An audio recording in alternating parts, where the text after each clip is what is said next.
Okay, good morning everyone and welcome. Today is Thursday the 18th of June 2020. The time is now 10 a.m. and session 2, part 5 of this first compulsory acquisition hearing is now open. In the first hearing session this morning, which is session 2, part 5, we will be looking at site-specific CA issues pertaining to the RHS Wisley site. And then in the final session, session 2, part 6, we will be looking at CA issues regarding the former Wisley airfield site. My name is Gavin Jones, and I'm the lead member of the panel of examining inspectors appointed by the Secretary of State for the application made by Highways England for an order granting development consent for the M25 Junction 10 A3 Wisley interchange project. I shall now let the other panel member introduce himself. Good morning, everybody. My name is Graham Gould, and as Mr. Jones has indicated, I'm the other panel member for this examination. As I have indicated throughout this week, while we expect everybody to follow the normal observance of keeping your mobile phones or other devices switched off, I'm having to keep all of my phones on because I have certain next of kin duties to attend to this week. And if for any reason I have to take a call, that may require an adjournment while I address that. Thank you, Mr. Jones. Thank you, Mr. Gould. Also present today from the Planning Inspectorate, you've probably met some of them already. We've got Eleanor Church, KJ Johansson, Candice Patton and Richard Price. And Mr. Price will be doing the screen sharing of any documents or plans that are required this morning. First of all, thank you all for attending today. And thank you all for your help in accommodating the additional steps that have been required in the build-up to this hearing. Most of you, but not all of you, have been to at least one session before of these virtual hearings. So I should try to keep this opening as brief as possible. But as I'm aware that some people haven't been to any sessions so far, there are some matters I will need to repeat. As we're all aware, current UK government advice prevents the Planning Inspectorate from holding hearings as public gatherings. So we're holding this as one of the sessions for the overall compulsory acquisition or CA hearing. As this is a virtual event, there may well be some delays with, for example, document sharing, and we are unlikely to be able to proceed at the pace that we normally would. Therefore, Mr. Gould and I would very much appreciate your patience as we navigate our way through this session today. I'm fairly sure you've all done it already, but please make sure your microphones are switched off until you're invited to speak, and then you need to unmute yourself. We don't have anybody joining by telephone today, but just in case anybody drops out of the Teams and has to come back in via telephone, then it'll be *6 to mute and *6 to unmute yourself. I'll now turn to the introductions. When I call your name, please can you confirm you're present and able to hear me clearly. Please indicate how you wish to be addressed, and if you're representing an organisation, please say what your role is. I think for the applicant, Mr. Humphreys, if you just introduce yourself into this morning's session, and if there are any other people who you feel will be taking the lead as well as yourself on this morning's session, then they can introduce themselves as well. Okay, over to you, Mr. Humphreys. Good morning, sir. I'm Michael Humphreys, barrister acting for Highways England. I suspect I will be dealing with a number of the things that will come up today, but one person who is likely to speak who you won't have heard from before is Mr. James Lucchini, so perhaps he could just turn on his microphone and camera now and introduce himself. Thank you, Mr. Humphreys. Mr. Lucchini.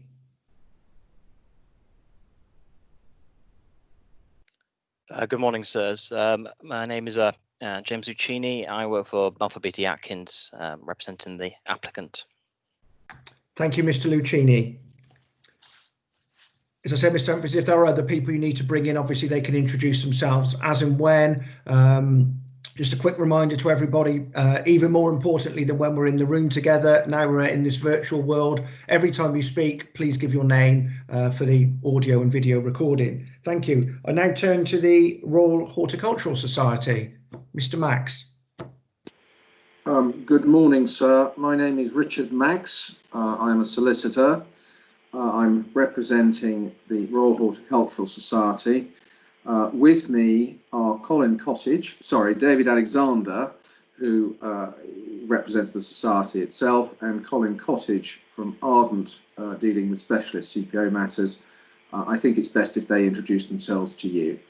Yes, please, Mr. Max, just so we can hear you and know that all the technology is working okay. Start with Mr. Alexander, please. Good morning, sir. My name is David Alexander. I'm the Principal Surveyor for the Royal Horticultural Society and will be speaking on behalf of the Society today. Thank you, Mr. Alexander. And Mr. Cottage, please.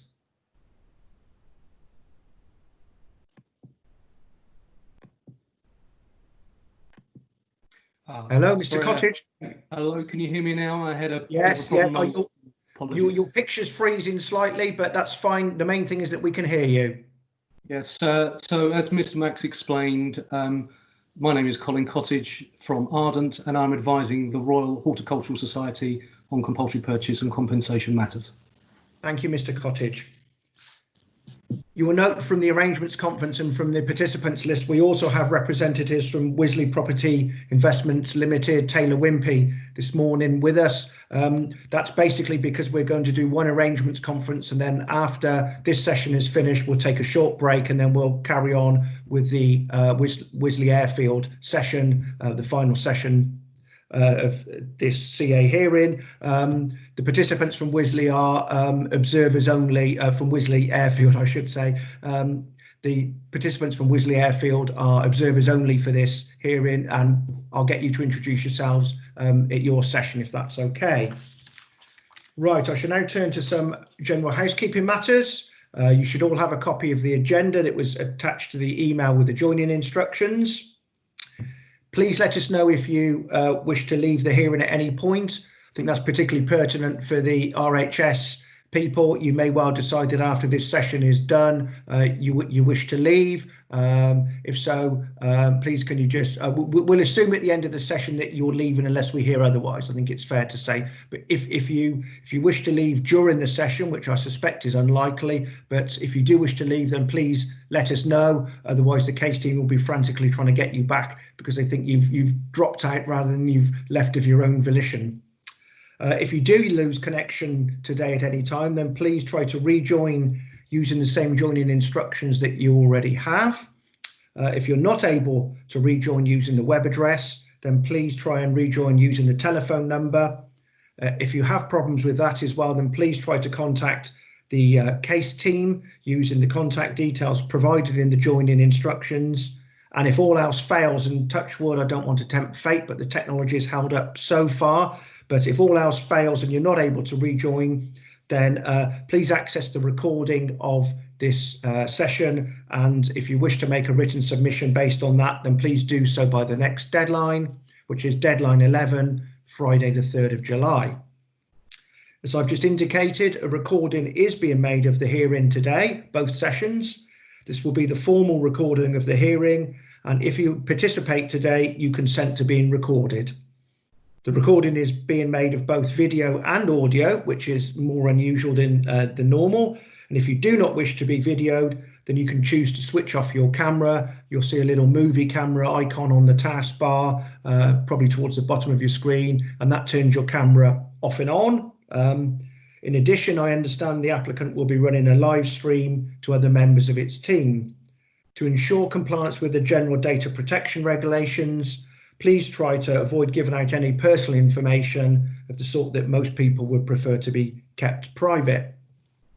We will not be issuing any notes of this hearing, so please take your own notes as necessary. And of course, we will get the recording of this up on the website as soon as practicable, so you'll have that to refer to as well. We will be sharing a small number of documents during this session.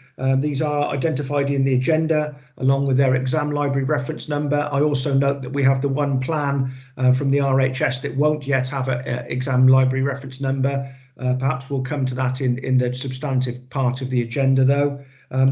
Due to the large size of some of the plans, the applicant has had to send us compressed versions because they load far more quickly. So they're the same plans, they're just compressed versions of the ones that are already in the examination library. The only difference is it's been a bit of a trade-off. To get them to load more quickly, they've had to be compressed so the quality won't be as good on screen. When we tried to load the original ones in our practice sessions, they were taking 5 minutes to load and they were flickering quite significantly as well. So we just couldn't work with those plans.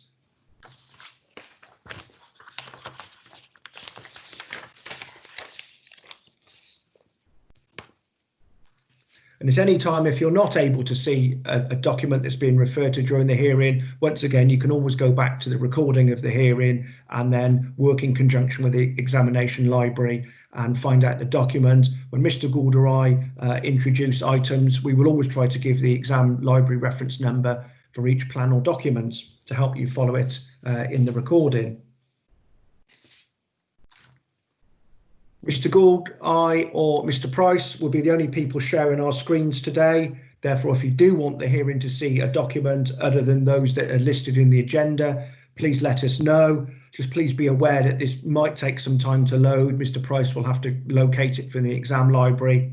So if we can try and keep that to a minimum, it would be much appreciated. It just helps things to flow more freely. But if you do really feel the need to refer to a document that isn't in our list, then feel free to do so and Mr. Price will bring it up for us. The other thing I should mention is you'll notice there's a chat function in Microsoft Teams.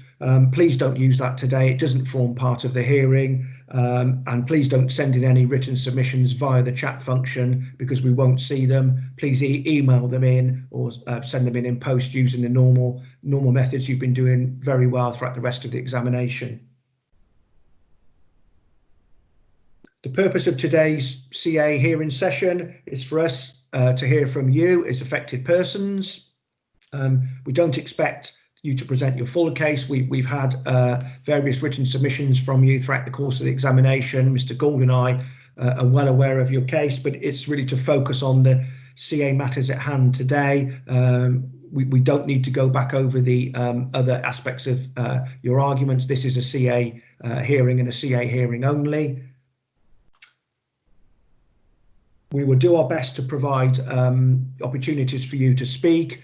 You will notice on the toolbar there is you should have, most people do, a raise your hand function.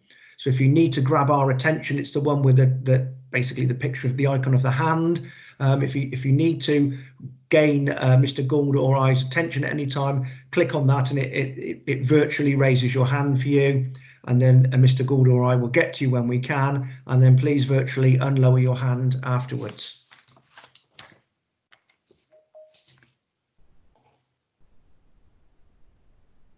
Are there any questions about either the agenda or anything that I've said so far before I hand over to Mr. Gould to take us through with agenda item 2? No hands up and general silence. I'll take that as a good point, in which case, Mr. Gould, over to you for agenda item 2, please.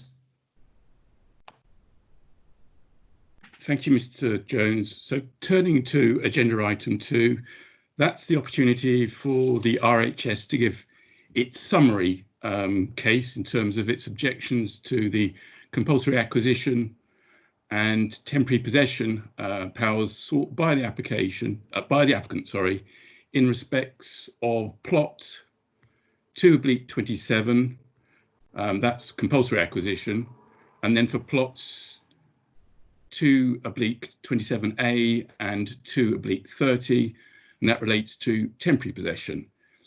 In making your opening remarks, I'd remind you that they need to be framed around the provisions of the Planning Act 2008 and the accompanying guidance on compulsory acquisition produced by the government. And we'd like you to present that summary in 10 minutes, please. Mr. Max, are you leading on this bit, or is it Mr. Cottage, or is it a combination? Good morning, Richard Max, RHS. I will be leading on this. Sir, before I kick off, could I just do with two administrative matters? The first thing is, when I was in the hearing yesterday, when Mr. Humphreys or others were speaking, if they turned off their video, reception was better. Would you like me to turn off my video while I speak?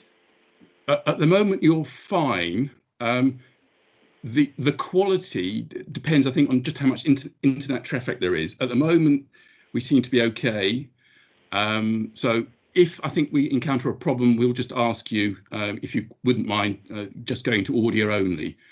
And that will go for all participants this morning. But certainly you're coming through loud and clear.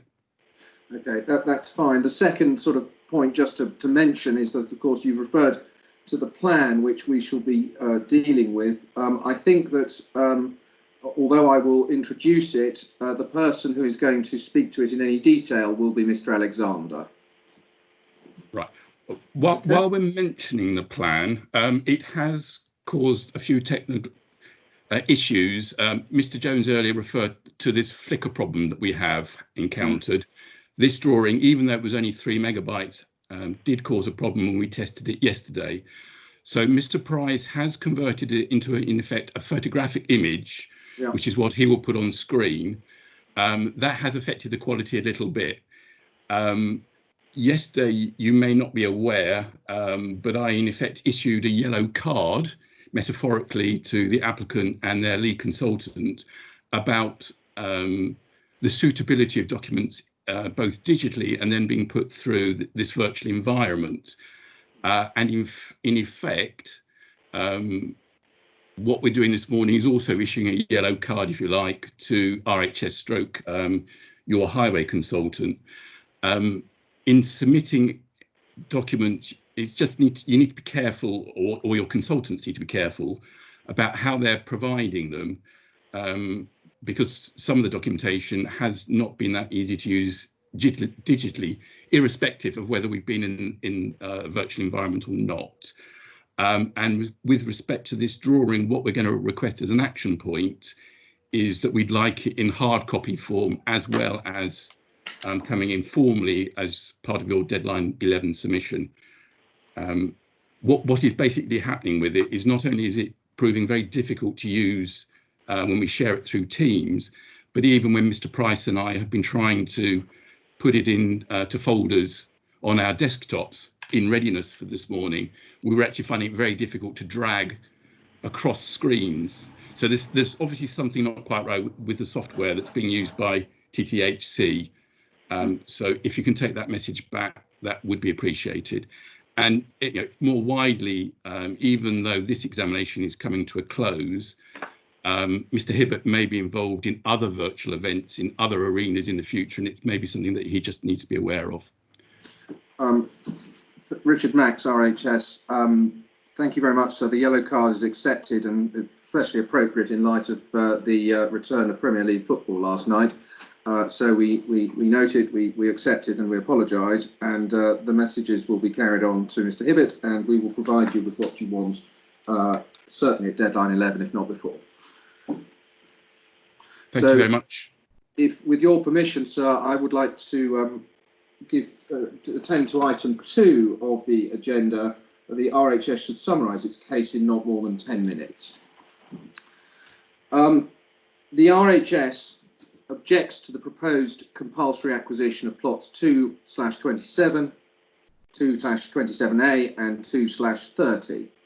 And these plots are of course shown on land plan sheets 2 and 20. We have supplied a plan numbered M2002-A-003 revision B, which has been prepared by TTHC, which is based on HE concepts, which shows the whole area of the plots to be taken, together with an overlay of a possible version of the proposed overbridge that is to be constructed upon them. And as I said, Mr. Alexander will speak to that plan, and he will take you, he can, if you wish, take you through that plan left to right while it's up on screen, explaining exactly what's going on. So an overview of the position is as follows. Plot 227, which is to be acquired permanently, together with plots 227A and 227A and 230, which will be subject to temporary possession, lie at the main vehicular access to the RHS Gardens at Wisley from the A3. Plot 230 comprises part of Wisley Lane, the access road into and out of the RHS Gardens at Wisley. The plots that are to be acquired are in the very literal sense the RHS's front door, and therefore of great significance. The DCO scheme promised to improve access to RHS Wisley. It does not do so generally, and that case has been made to the XA throughout the examination period, and it does not do so specifically in relation to the main entrance to the RHS. The purpose of acquiring plot 227 is to construct the western end of a bridge that will pass over the A3 and provide a new entrance to the gardens via a rerouted Wisley Lane. HE says that the access to the gardens from Wisley Lane will be maintained throughout the scheme works and during the 12 to 18 month construction period of the overbridge. The RHS doubts this claim, especially as the details of HE's proposals for the overbridge and its construction method are still to be confirmed. The proposed overbridge will completely change the historic approach to the RHS Gardens, which are, as is well known, a Grade 2 starred heritage asset. The RHS is concerned that its rural shopfront to the public will be lost and replaced with a heavily engineered structure to the detriment of the RHS and the visiting public. HE has not put forward any form of mitigation of the harm that will be caused to a heritage asset. On the information which is currently available, there is a significant risk that the RHS Gardens will have to close during the construction works or be very materially disrupted. This would have a significant and unacceptable financial impact at a time the gardens will be seeking to realise the benefit of £65 million worth of current and ongoing investment. This is a case, we say, where the public benefits of the DCO scheme do not outweigh the private loss that will be caused to the RHS and the public who visit it. That loss, the loss that will be suffered by the RHS, may not be compensatable in its entirety and would be at a level that undermines the compelling case in the public interest for compulsory acquisition. Now turn to various specific concerns that we have. The overbridge will require the compulsory acquisition and temporary possession of part of the Grade 2 starred registered park and garden footprint as designated by Historic England. The impact on the heritage asset of this physical land take, its trees, and the cultural and experiential change for its users has not, in the Society's opinion, been justified. The overbridge scheme which has been put forward is merely a concept proposal which HE has confirmed has not been designed in any detail.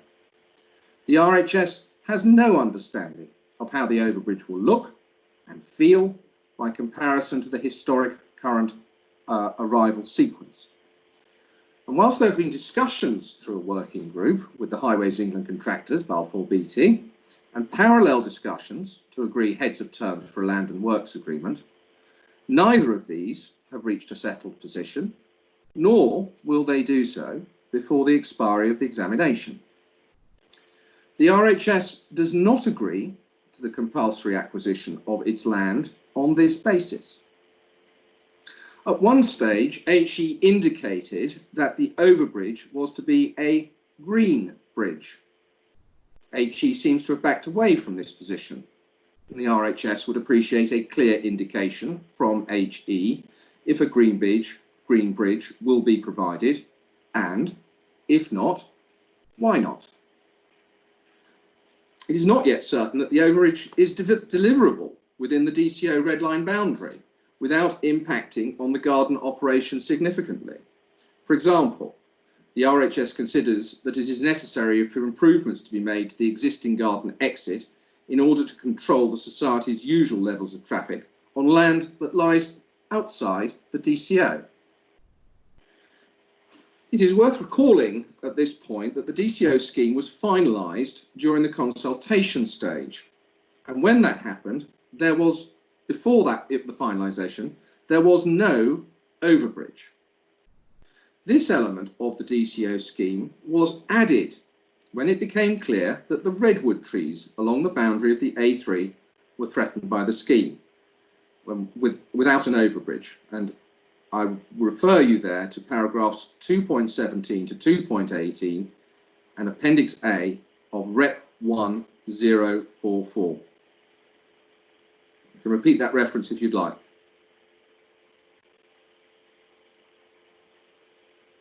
Sorry, Mr. Max. Yes, could you repeat reference? The reference I gave you was paragraphs 2.17 to 2.18 and Appendix A of Rep 1044. And that reference points to the history where there was the change to the consultation version of the DCO scheme and the overbridge was brought in so that the carriageway could be widened. As a result of the inclusion of the overbridge, the width of the A3 carriageway could be reduced, and thus the RHS was assured by HE there would be no impact on the redwood trees. Well, I'm afraid that it is a matter of dismay to the RHS, as has been explained in its D10 submissions, that the redwood trees, and it appears from the veteran trees assessment, a number of other trees, both on the RHS estate and on land to be used for the DCO scheme, some of which are of very high quality and which have not been fully assessed by Highways England, these trees remain under threat. The RHS is unclear why the overbridge is to be provided while these trees are still at risk, and the loss of the trees, which have a material value for the RHS estate, is something that is likely to fall outside of the statutory compensation provisions. It's important to note that the alignment of the overbridge is skewed so that the Wisley Lane left out could be retained. That's the part of the RHS alternative scheme, and it was skewed by design by Highways England so that the Wisley Lane can be left out, that the RHS says should be included, could be retained. And whilst the RHS would welcome the retention of the left out of Wisley Lane, the unfortunate consequence of the skewing of the bridge is that the land take outside the RHS front door is increased rather than if the overbridge had been designed as a running perpendicular to the A3.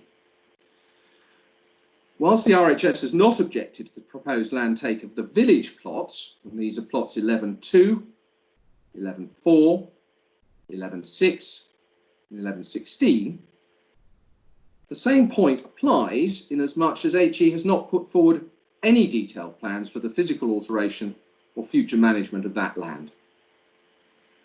So in conclusion, and before Mr. Alexander speaks to the plan if you wish him to at this point, in conclusion, the RHS believes that the overbridge element of the DCO scheme does not improve access to the RHS garden at Wisley and so fails to meet a specific aim of the DCO scheme, is illogical in that it was introduced to solve a problem with the trees that has not been solved and in fact has been made worse, is inadequate in terms of detail,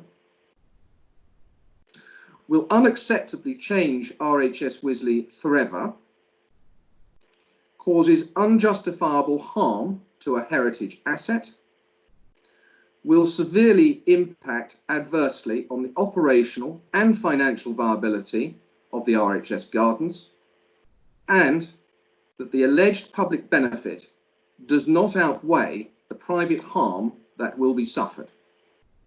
And for these reasons, sirs, the RHS maintains its objection to the compulsory acquisition of plots 2/27, 2/27A and 2/30. So those are my opening remarks for you. I think we're within the 10 minutes. Would it be of assistance to you if Mr. Alexander took you through the plan?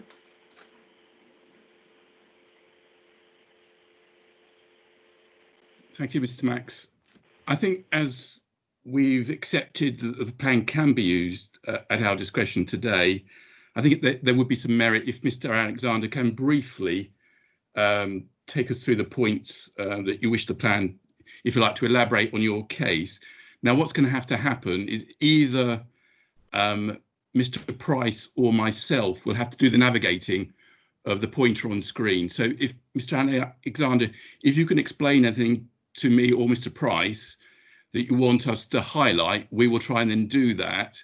I think the best way to do that is if you can just use left, right, up, down, rather than trying to use compass points, because I suspect the plan compass point in terms of north might not align to where we see things on screen. Mr. Price, can you bring up the RHS drawing, please?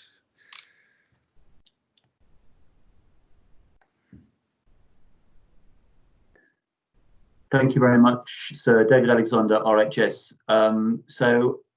I just want to summarise this drawing, which has been under discussion between the RHS and Highways England and Balfour Beatty, and to illustrate a couple of points in the submission that Mr. Max has put in. Working left to right, you will see that there is a box to the left headed Inset A. Thank you. Here we are making the point that the Society believes that for the level of traffic that the garden generates to be accommodated safely and operationally satisfactorily, this change to the existing garden exit should be carried out as part of the scheme.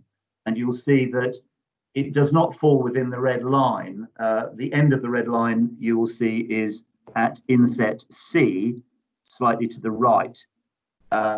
Inside Inset C, you will see a road which enables Wisley Lane in purple at the top of the box to connect into the RHS feeder road, that's what we call it, which is the hatched road towards the bottom of Inset C. So the first point is we think that not everything can be safely done within the red line. Whilst we're on Inset C, the red hatched area is part of the temporary land take, and we believe that it is not the case that all of that woodland, which you can see on the plan, needs to be temporarily taken. The only need for land take would be the actual roadways and conceivably the verges. So that is the point on that particular one. If we might then head to the right-hand side of the page, there is a slither of land outlined in red where your cursor is, and this would be a residual piece of RHS land that would remain in RHS ownership after any land take. And there is a difficulty for us that this would become effectively landlocked, and therefore we are not content that there is no access being provided to that. And finally, just turning to the green areas immediately beneath that, the larger blob to the lower right-hand side of your cursor is a horticultural compound of operational importance to the RHS, which would also become landlocked. The existing access is where the solid green line to the left is, and we are making a proposal that a replacement access generally along the lines of the dotted green line should be provided. So there are some indications of the discussion that we've been having. some of the issues which lie behind the piece which Mr. Max has presented. And all of these illustrate, in our view, how it is that on the one hand, there is excessive taking of the land, and secondly, we feel as though that the garden entrance will be disrupted. Clearly, there is a major piece of engineering here, and the introduction of a new overbridge onto a road that for some period of the time, Wisley Lane has to be maintained, but during part of the time also has to be removed. And you can see from this plan how it's all inextricably linked. I'll leave it at that point just to see if there are any questions.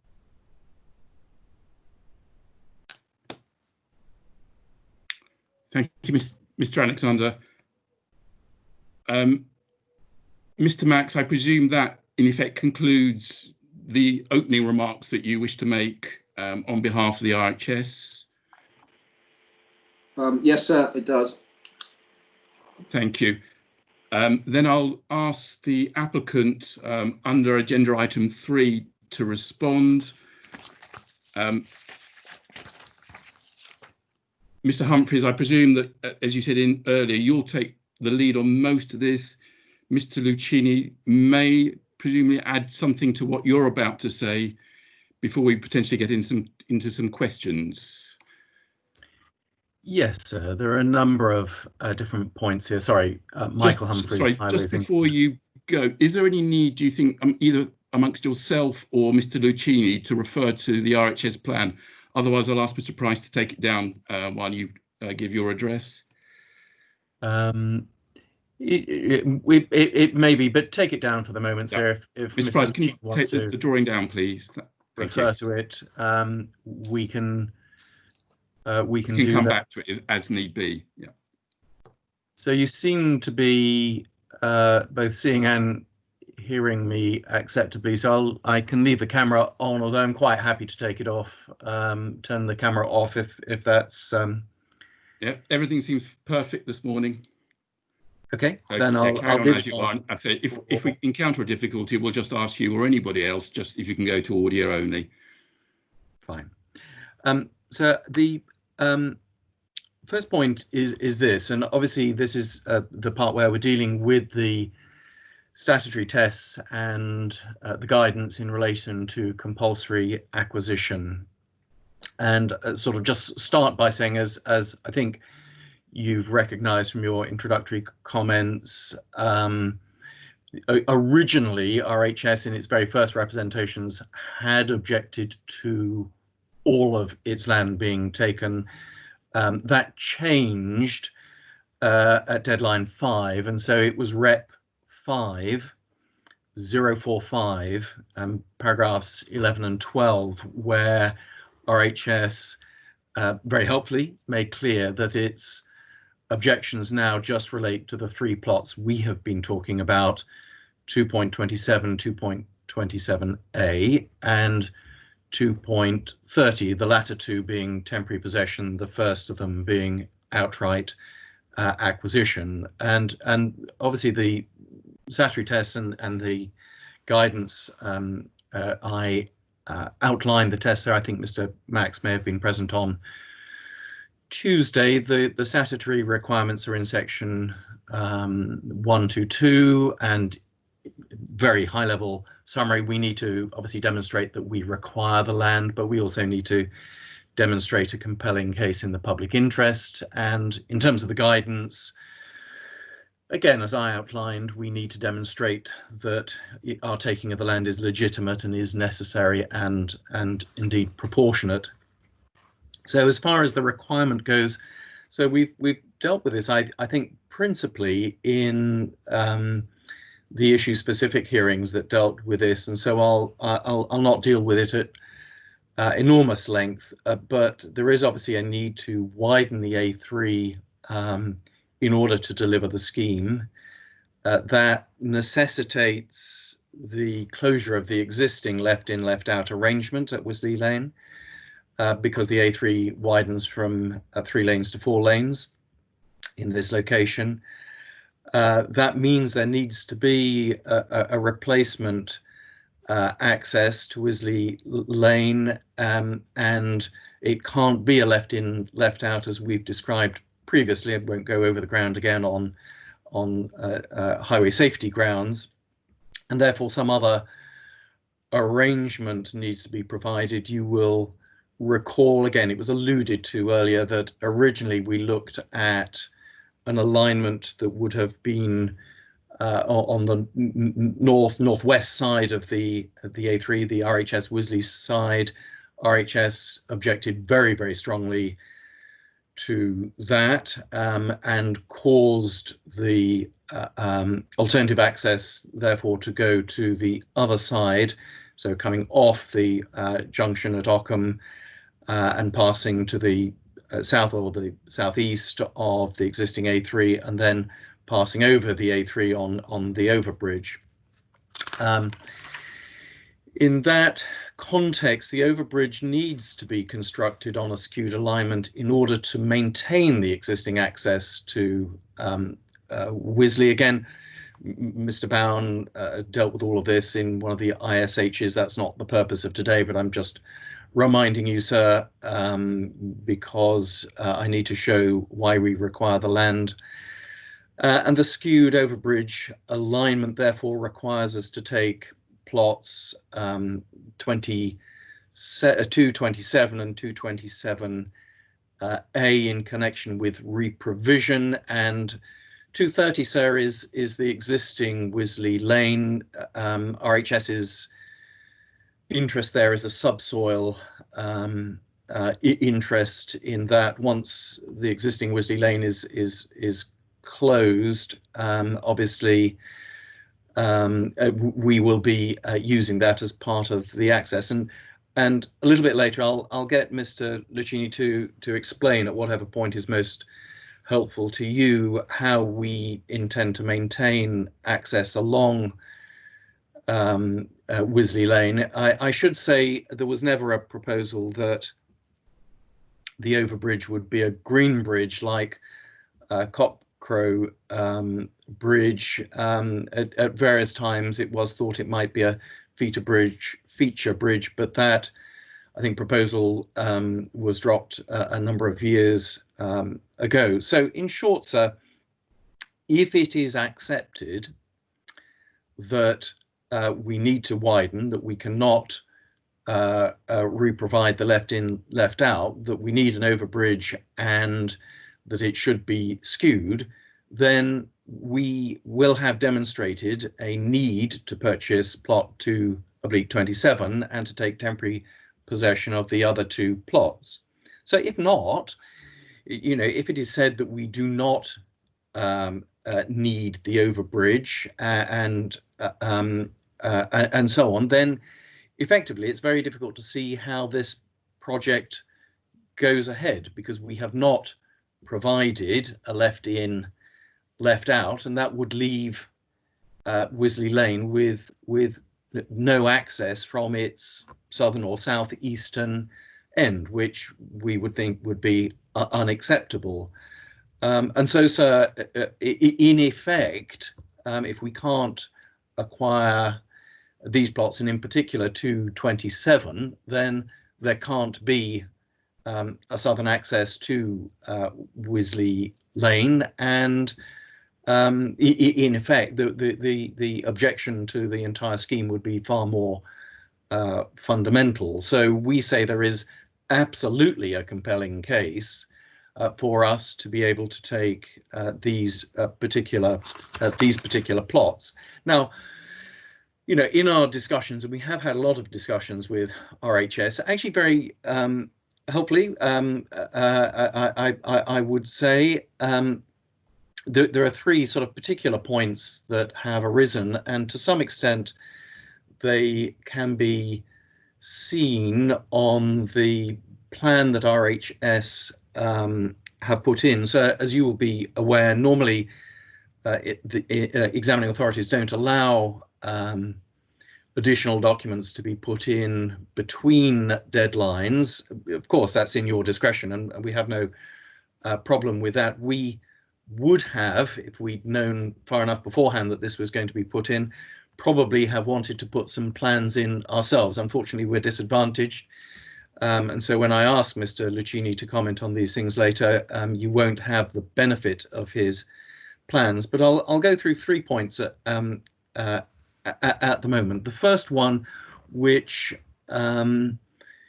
you will, I think, be able to see. It can be seen on the land plans, also I suppose on Mr. Alexander's plans, is the point about access to plot 227A.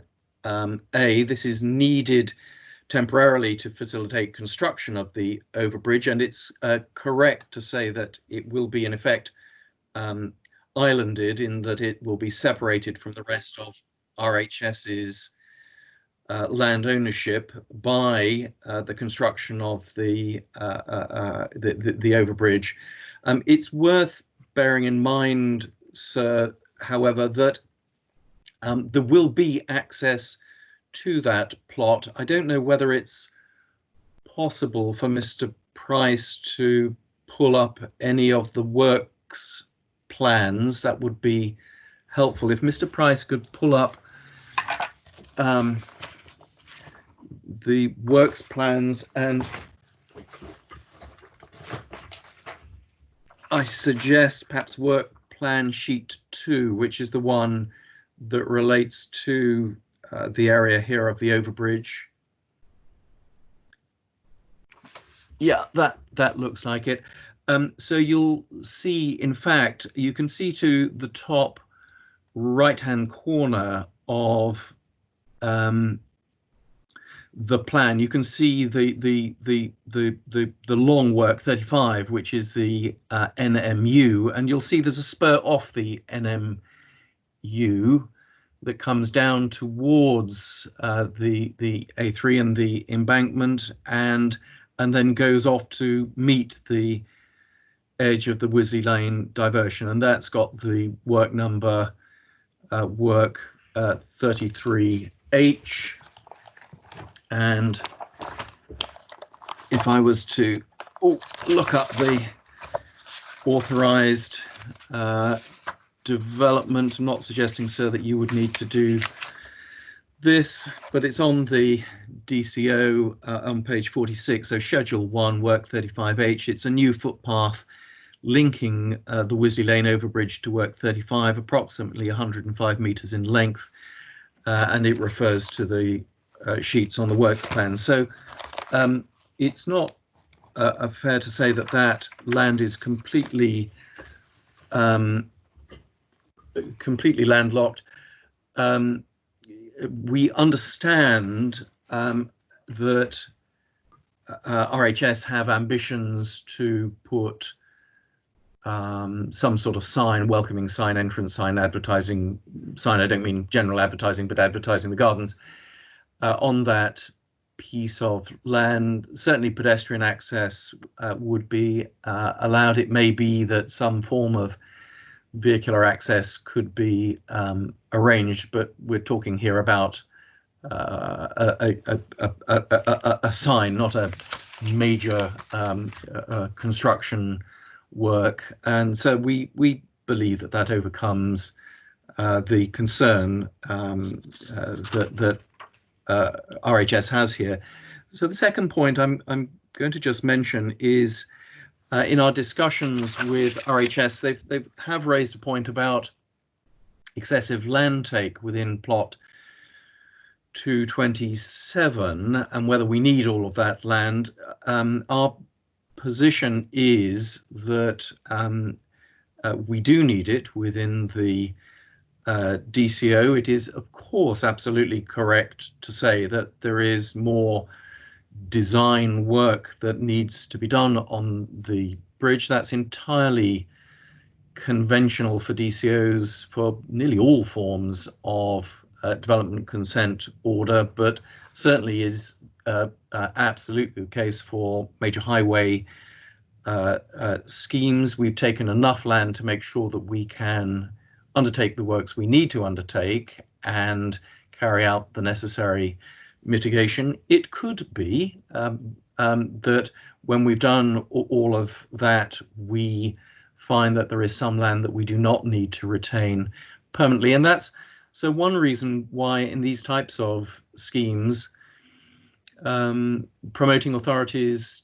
take the ability to take temporary possession of land first so that they can go on and carry out the works and give themselves the ability later to compulsory acquire just those parts that they really do need. And that would certainly be the case here. We certainly can't say at the moment that there would be, in effect, excess land. If we thought that, we wouldn't have included it in the pink land boundary. But if that turns out to be the case, then certainly we have no requirement to take land that we would not need in the long term, and therefore we are very satisfied that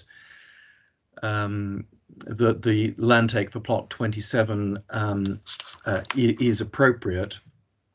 Then, so the third point that I'm just going to touch on is relates to that plan that Mr. Alexander put up. If Mr. Price is able easily to put that plan up again, I'd be very grateful. Mr. Price, that was fantastically efficiently done. Thank you. Sorry, Mr. Humphries, just before you go on, I'm going to ask if anything needs to be pointed out, if Mr. Price could do the pointing on this plan so that I can continue to make my note, because it's a bit difficult to do the cursor and make notes at the same time. Mr. Price, are you okay to do that if you get direction? That's absolutely fine. Yeah, go ahead. Excellent. So we'll proceed on that basis. Thank you. Carry on, Mr. Humphries. Yes, the third point I was going to mention is this point about the compound, and you can see there the compound and also then the sort of green access or the green track that goes up to the existing Wisley Lane, and then in the dotted green the route that we have been discussing with RHS, and in principle Highways England's very happy to discuss those types of arrangements. It recognises obviously that RHS will want to continue to have access to that area and would rather not do it from within the gardens itself. I can get perhaps Mr. Lucchini to comment on that later, but that is the impression was rather given that these are perhaps things that are not being discussed. They're being discussed. That plan has been discussed with us. We are talking about that. The next thing I was going to say is Mr. Alexander then made a number of other comments by reference to this plan, to the arrangements at inset A, and whether all of that was in the red line. We have no reason to believe that our proposals are not within the red line, but I'm very aware that we've been discussing various arrangements with RHS, ditto inset C, and so on. And so there's a point in your agenda that actually I think really comes up at 4A about how access to RHS Wisley would be maintained throughout the duration of the construction period. That very point was raised during the RHS presentation, and so if you're happy that that I do so, I mean, it may be most convenient, rather than dealing with it under 4A, for me to ask Mr. Lucchini just to explain now what the phasing arrangements will be to maintain access to the gardens while the bridge is being constructed, and insofar as he may need to touch upon some of the things we've been discussing with the RHS about, you know, the moving the access into the gardens during the period when some of the works are being done. sort of discussions we've had about the compound and so on, and the extent to which we are satisfied that we've taken sufficient land, but not more than we need. Perhaps Mr. Lucchini could deal with that now. Hello, yeah, sorry. Yes, I'm just going to check with Mr. Jones. Are you content? I think this probably actually would help the flow and make things not too disruptive. Mr. Alexander, I just saw you raised your hand. Have you got a point you wish to make? And if so, can you put your mic on, please? Yes, it's David Alexander, the RHS. I just wanted, before we sort of depart from what I understood to be the running order for the meeting, to make the point we took a lot of care to stick within our 10 minutes. It feels like this agenda item is going to be longer than a 10-minute response, and I think we would prefer that the questions that come later in the agenda, as just been discussed, should be dealt then rather than under the applicant's response. I just make that suggestion, please. Thank you, Mr. Alexander. Mr. Jones. I've got no problem with that at all.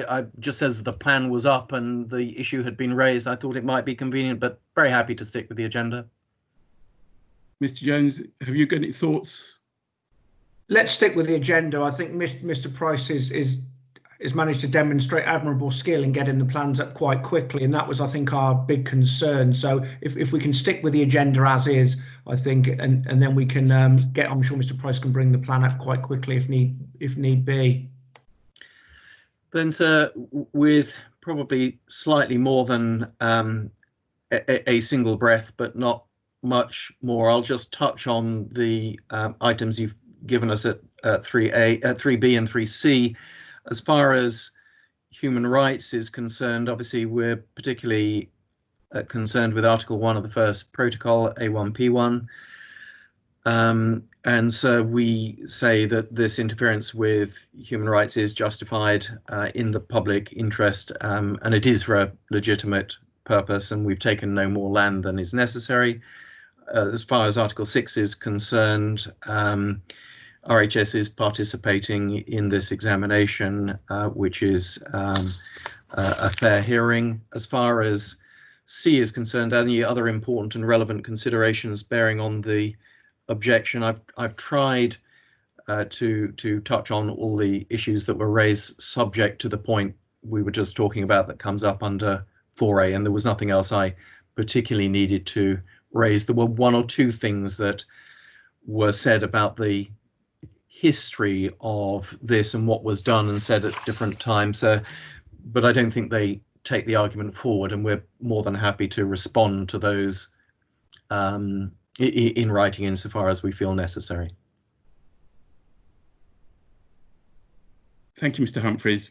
As far as that last point about history, Mr. Jones and I have both seen all the written material. I think we understand the evolution of the scheme. So certainly this morning, I don't think we need to go through any of that. We understand it.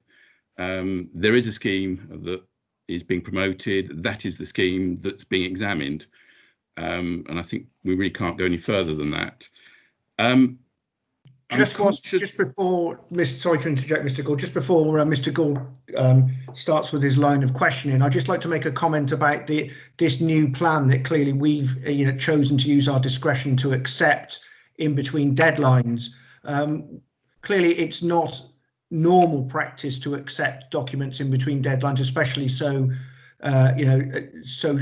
soon in advance of a hearing. But we considered it was a plan that would the understanding of today's session.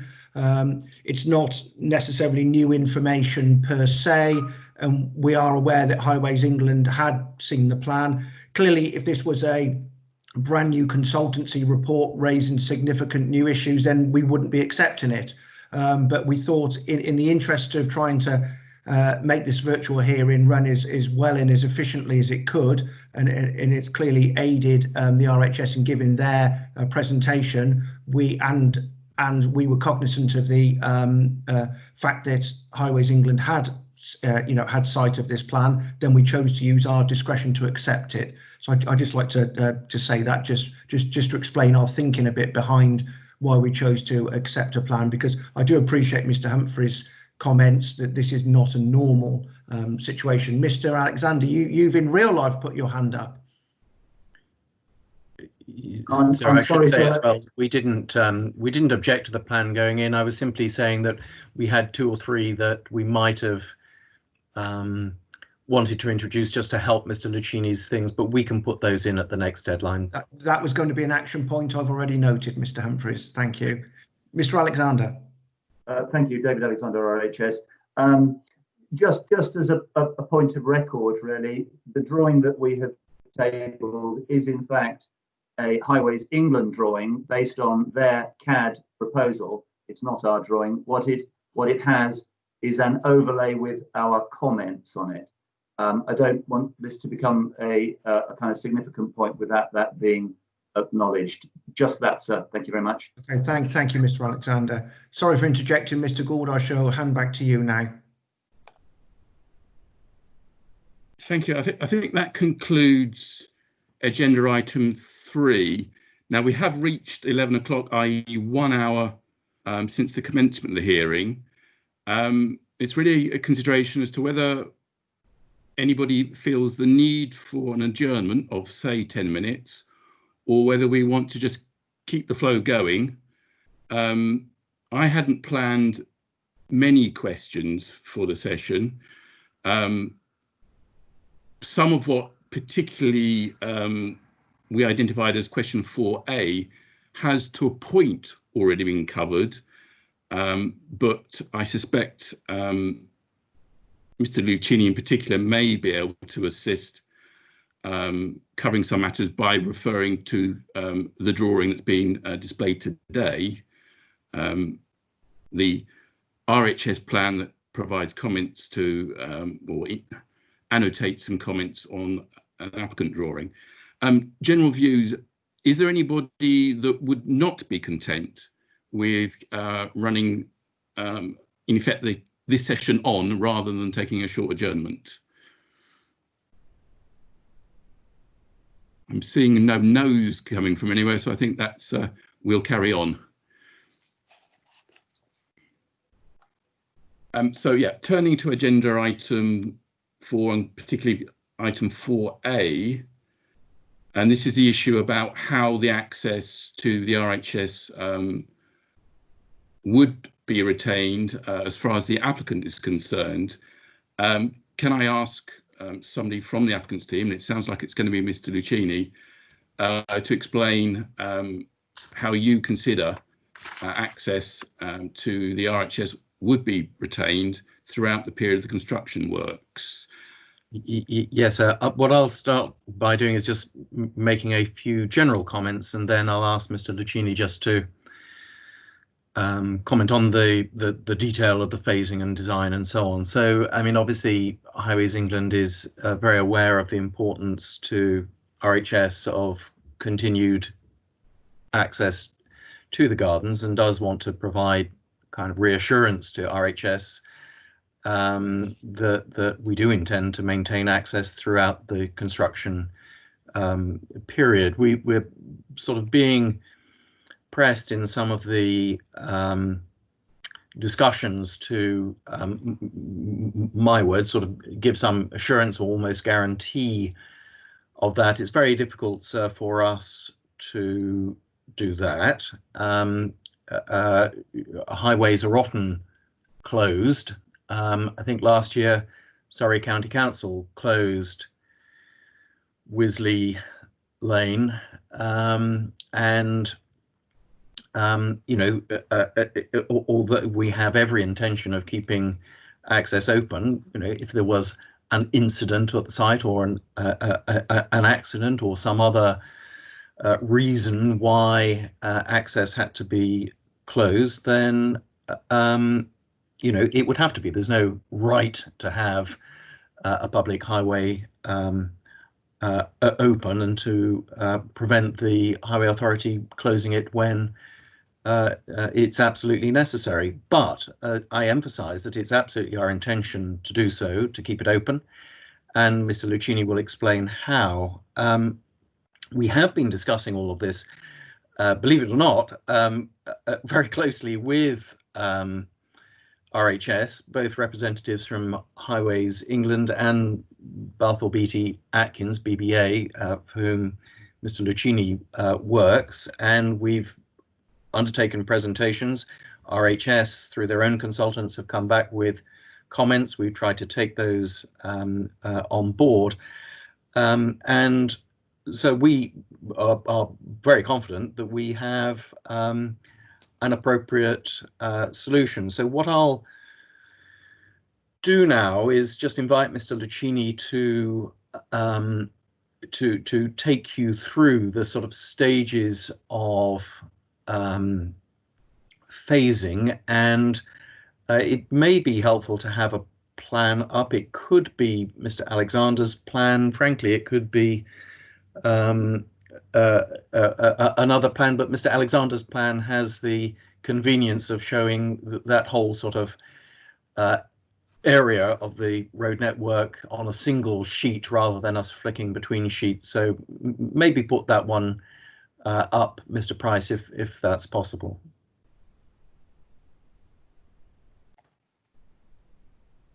So Mr. Lucchini, if you would like now just to comment on this, I'll turn my mic and camera off. Yes, certainly. James Lucchini, Balfour Beatty Atkins for the applicant. Yes, I can provide some information, sirs, for this question. Yes, I'll talk to this image. I had originally planned the temporary works plans, but this suits. Just to briefly respond to Mr. Max's point that access can only be maintained using land outside of the DCO limit by widening their current exit. This is not the case in our view, as we have sufficient space within the temporary acquisition land 2/28.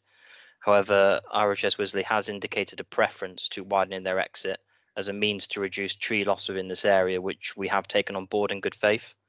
Mr. Alexander also reiterated this point, that the only safe access is outside the red line boundary, and not all of 2/28 is required. Just to be clear, we strongly believe we can provide safe access by just fully utilising 2/28 if required to do so. A working group has been set up, and we've been meeting, as Mr. Humphreys has said, and generally the traffic management and access arrangements can be split into 3 phases. The initial phase is the construction of a temporary access into RHS Wisley for the visitor traffic. Under the current discussions, this would be via the widening of the existing exit, as shown on RHS Wisley's plan up on the screen at the moment. And this will facilitate a 2-way flow of traffic in and out of their car park. The next phase can then start upon the opening of this temporary entrance and exit, where we will then close the existing RHS Wisley entrance to the gardens, just shown in the drawing around where the green dotted line is. This will enable the construction of the Wisley Lane overbridge and the approach embankment between the structure itself and past the position of the designed spur for the gardens, for their designed entrance, allowing us to construct the Wisley Lane connecting all the way from Ockham Junction all along the east side of the A3, over the top and into the new gardens entrance.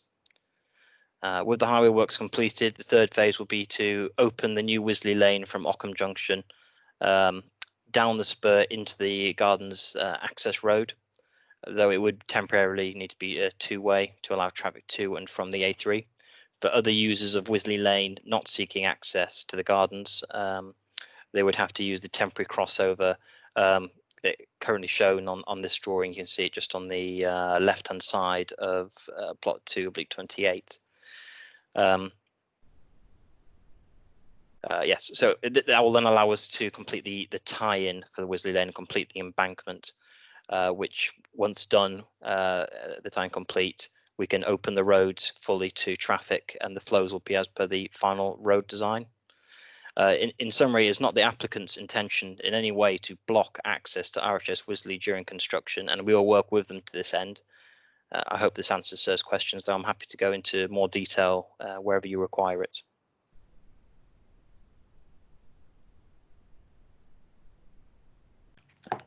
So I hope that's clear. I don't know whether Mr. Lucchini, on the plan we have on screen, we have that RHS compound, and I know that's been part of the discussions. Is there anything you want to add with relation to that?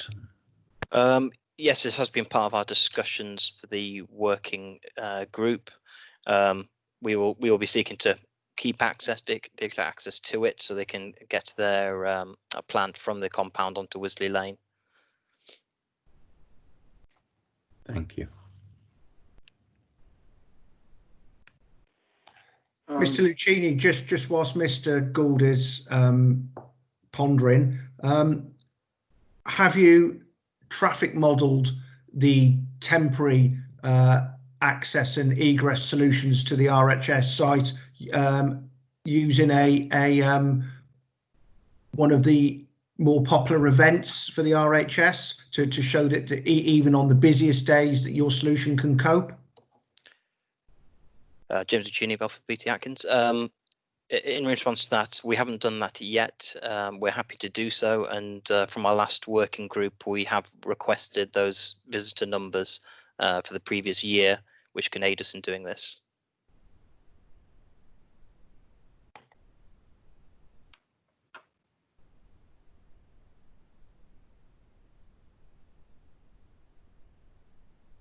Mr. Max, see your hand raised.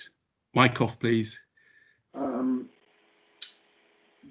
Depending on, Sir Richard Max, RHS, depending on whether or not you've got any further points you wish to make, I know that Mr. Alexander would wish to respond to some of the points made just then.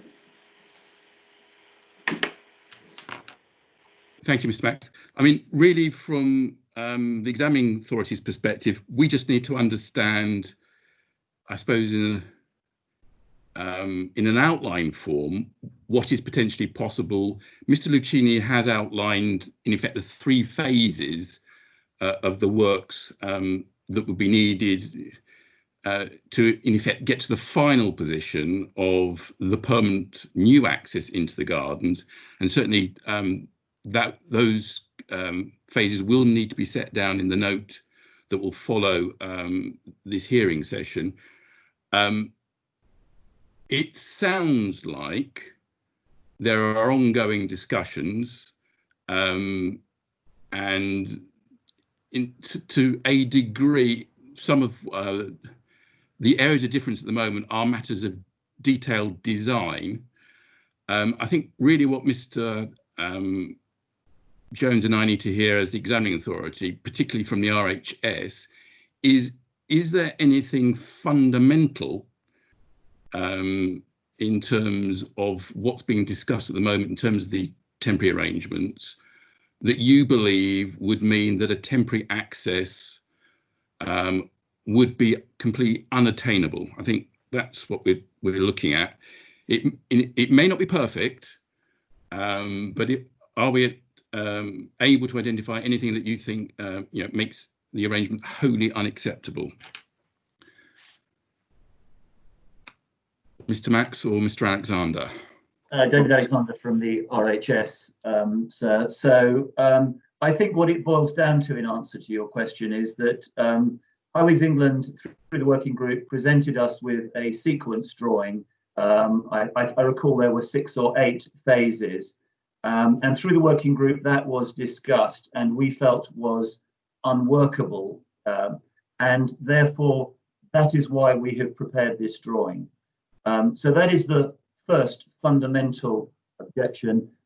You haven't seen those first phases, and we felt it was necessary to table this drawing to explain why. The second fundamental objection is we are slightly dismayed today that all we are hearing is that the intention will be not to reach a situation where the gardens might close. We are not hearing an intention that the gardens will never have to be closed. That is a matter of very great concern to us, and the fact that Wisley Lane was closed by Surrey Highways last year for resurfacing work completely overlooks the fact that that was beyond our garden entrance and was a rolling programme of just one day that caused no disruption to the garden whatsoever, so is not relevant at all. Those are the two main points that I would like to put. Thank you.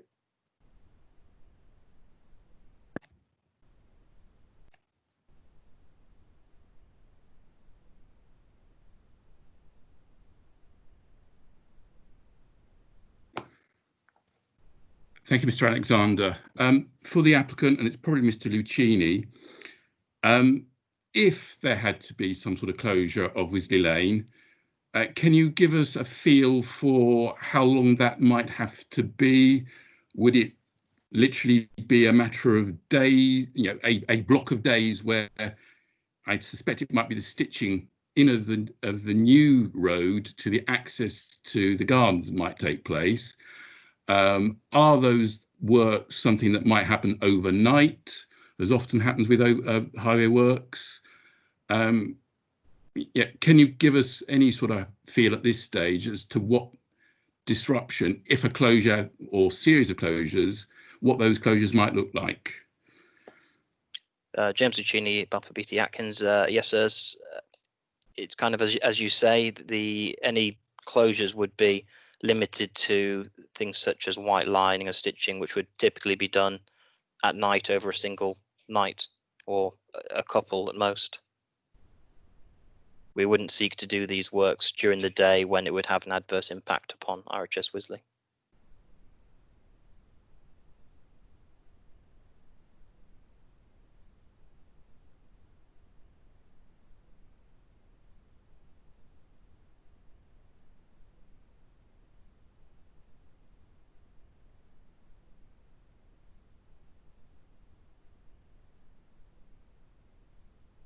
Apologies, Mr. Gould. I believe you're on mute. Yes, I'm guilty of forgetting to put my mic on. Apologies. As far as the planning of the works has taken place up to this point, and taking account that unforeseen circumstances might arise, but do you envisage any daytime closure? James Lucchini, Balfour Beatty Atkins. No, we don't envisage the need to be having daytime closures beyond unforeseeable events. So that's of course the point that I was making. I gave the example of an accident or something of that sort. There are no planned closures of the road, certainly during the hours that the gardens is as open, but we can't give a guarantee because of unforeseen events, some emergency, that it could never happen. But that is exactly the same as on any highway next to any private or indeed public facility. Things can happen where a highway closes. Indeed, recently, as we all know, the M4 has been closed at weekends. I apologise, sorry, sirs. Just one thing, the Wisley Lane, I've answered. However, for the installation of beams and the like on Wisley Lane, there may be a couple more nights where we would install beams and close the A3 for those works. But as I say, that's minimal. So it's Colin Cottage for RHS. Can you hear me? Yes, Mr. Cottage. I saw you'd had your hand up patiently waiting. Could I just make the point in relation to this? This is an issue that has raised its head in our discussions over the Land and Works Agreement. And one of the points that is outstanding is that we have asked Highways England to confirm that if there is any closure of Wisley Lane, it will be, I think the time period discussed was between 10 p.m. at night and 6 a.m. in the morning. Now, at the moment, we're in a position where we haven't had confirmation that that will be the case. So if what is being said is said here today is that there would only be closures overnight, it would be helpful in terms of the Land and Works Agreement, and I know we're going to go on and discuss that Highways England confirmed that would be the case and that could be put into the heads of terms.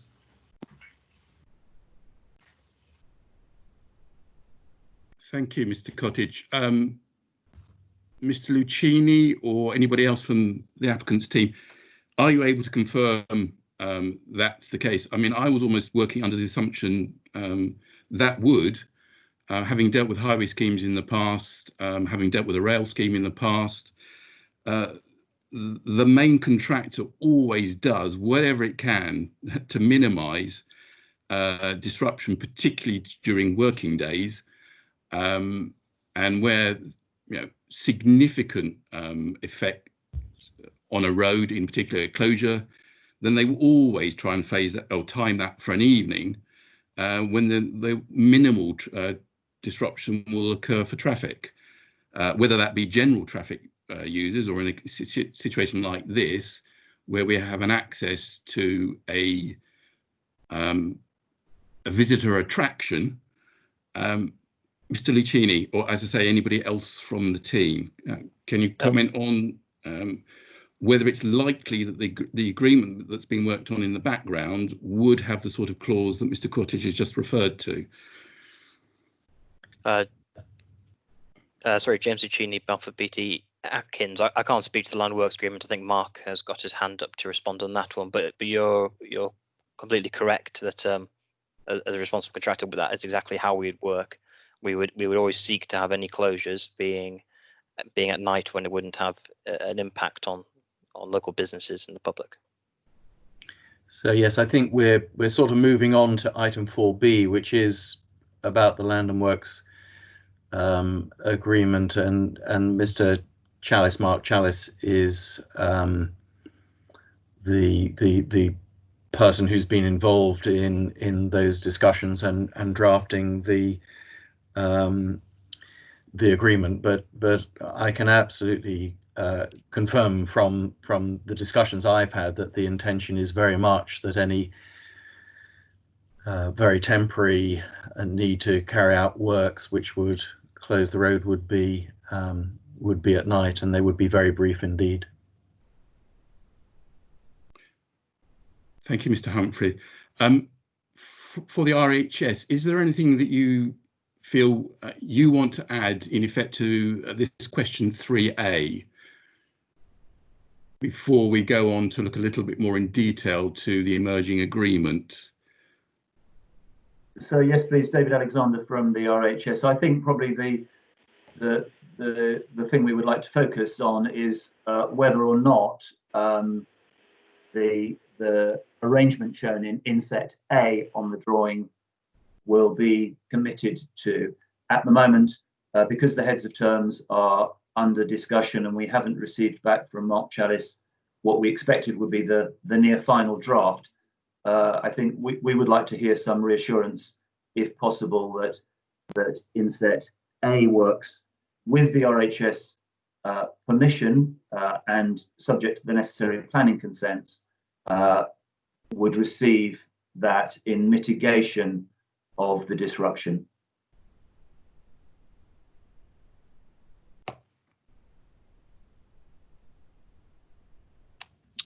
Mr. Lucchini or anybody else from Highways England, are you able to give any sort of comfort as to what we're seeing in that inset A area is possible,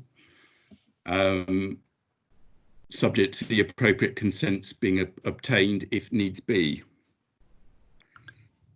So insofar as you're asking about whether it's, kind of in design terms, these things are possible, highway design terms, that's perhaps Mr. Lucchini. Insofar as you're asking about the way things may be reflected in the agreement that's been negotiated, and as I've said on other occasions, I'm not part of that or close to it. That's probably Mr. Chalice, who's also available. So I think Mr. Lucchini may have touched on the sort of technical design point already, but perhaps we'll just get him to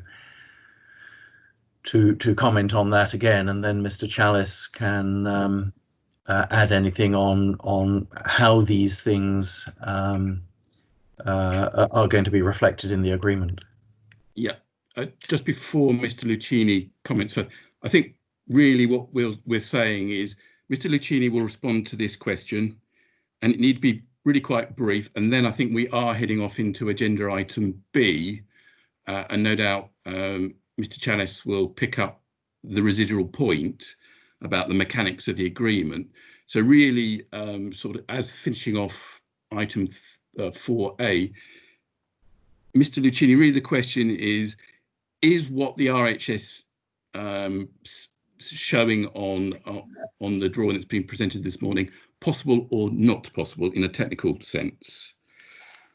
James Lucchini, Balfour Beatty Atkins. Yes, in a technical sense, it is possible. It's not the only solution, but it is the preferred one by RHS Wisley, and we have no objection to that particular arrangement. Planning permission wise, we would be building this in a temporary sense, and we believe that if they want to keep that permanently, the onus is on them to get planning permission to keep it.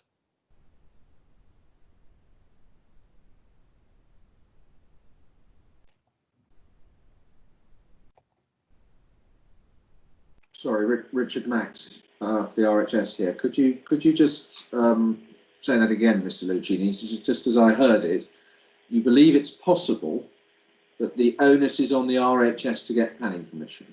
Is that right?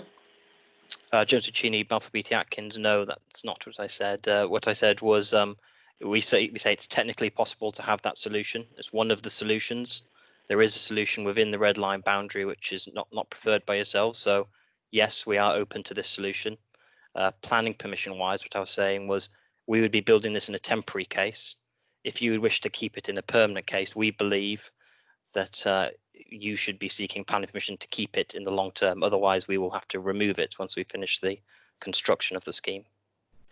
Mr. Alexander, could you just comment, please, for the benefit of the examining, sorry, Richard Max, RHS, could you just comment, Mr. Alexander, on the proposals that are shown within the red line scheme and whether or not those proposals are acceptable to the RHS in their current form within the red line, not what you prefer, but what has been proposed?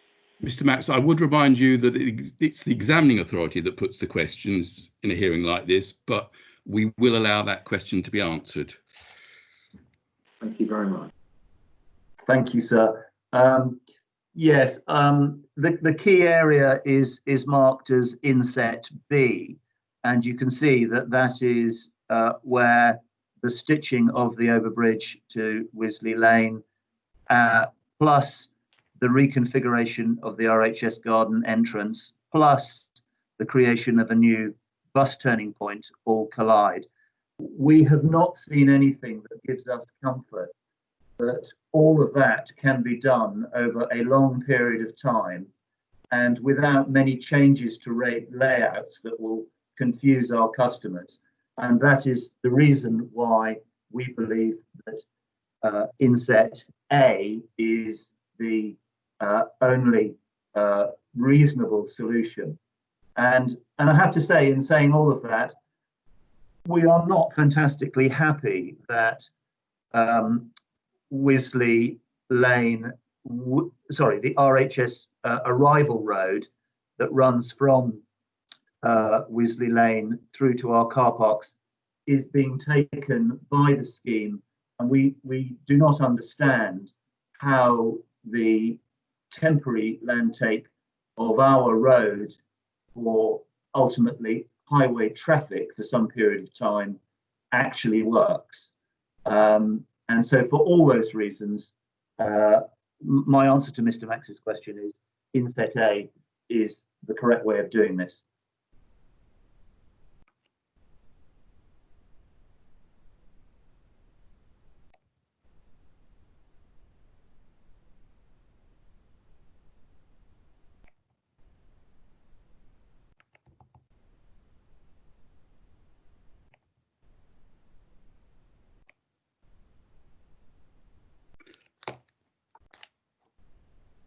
Mr. Chalice, I see your hand raised. I was actually going to ask Mr. Jones whether he felt he had heard enough to understand the point that's being made, which no doubt will be elaborated in written submissions that are going to come to us at deadline 11 as a post-hearing note. I certainly understand the point. There is a disagreement, and it may well be that we are now reaching a point where it's going to be the examining authority that's just going to have to consider the two opposing views, come to a view, make a recommendation to the Secretary of State, and the Secretary of State will have to make a decision. I think some of what we're hearing this morning is about detail, is about discussions between the two parties, and as the final design of the scheme evolves, if the DCO is confirmed, then some of these areas of disagreement are likely to be resolved. Mr. Jones, any thoughts? Just very quickly, I just wanted one point confirmed. Am I correct in thinking, so it's a shame that plan's just gone off the site, but it doesn't matter too much. In terms of inset A, the red line DCO boundary, thank you, Mr. Price, you read my mind, that in terms of inset A, the actual red line boundary for the scheme goes beyond that to the west towards Byfleet and Muddy Lane, but it's just for the Wisley Lane, the actual bounds of Wisley Lane itself, and therefore the proposed access that runs perpendicular at that point to Wisley Lane is not in the red line, because the red line is narrowly constrained by Wisley Lane, but that red line does extend almost, as we look at the screen, to further to the left beyond the bounds of this plan. Is that correct? I'll put that to Mr. Lucchini, is probably the best person to answer that. James Lucchini, Balfour Beatty Atkins. Yes, that's correct. The red line boundary extends up Wisley Lane as you describe. Thank you. That's just got that clear in my mind. I thought that was the case. I just wanted to confirm it. On the land plans, if you looked at sheet 20 on the land plans, that sort of extends the area further up Wisley Lane, and you'll see the distinction between the work numbers that we have and the pink land and Mr. Price, proposed could you bring land plan sheet 20 up, please? In terms of land plan sheet 20, yes, I can see we've got the inset sheet 20A, and then the red line terminates at land plots 25 and 20/1A. Can you just roll it a little bit more up screen and a bit more? That's great. Further way.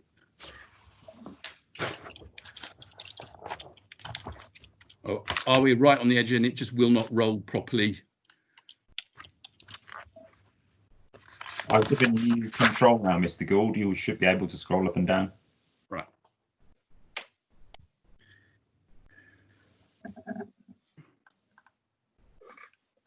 No, I don't seem to be able to scroll. That's the very top of that's the very top of the sheet. Apologies, the phone's gone up. I'm just going to get mute.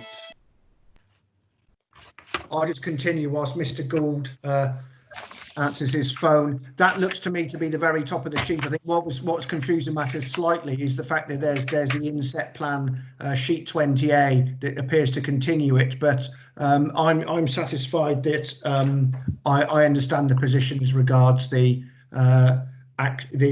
inset A access to the access that the RHS would like to see as regards the DCO red line boundary. So I'm satisfied with that.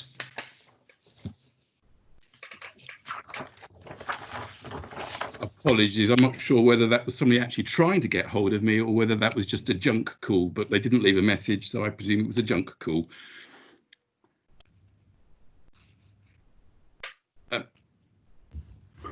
I don't know if you heard that, Mr. Gould. I was saying that I was satisfied with the extent of the red line boundary. Yeah. For my benefit, can somebody just tell me where inset A in effect lies with respect to the end of this plot? That's the end of the red line boundary at this point.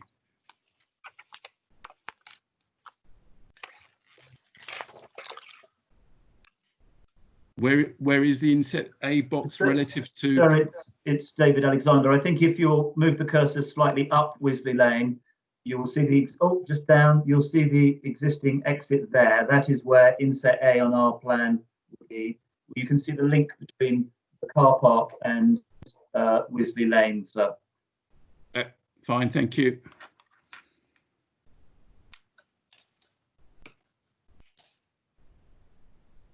Mr. Jones, do you feel you've heard everything that you need to hear in terms of what is still an area of disagreement as to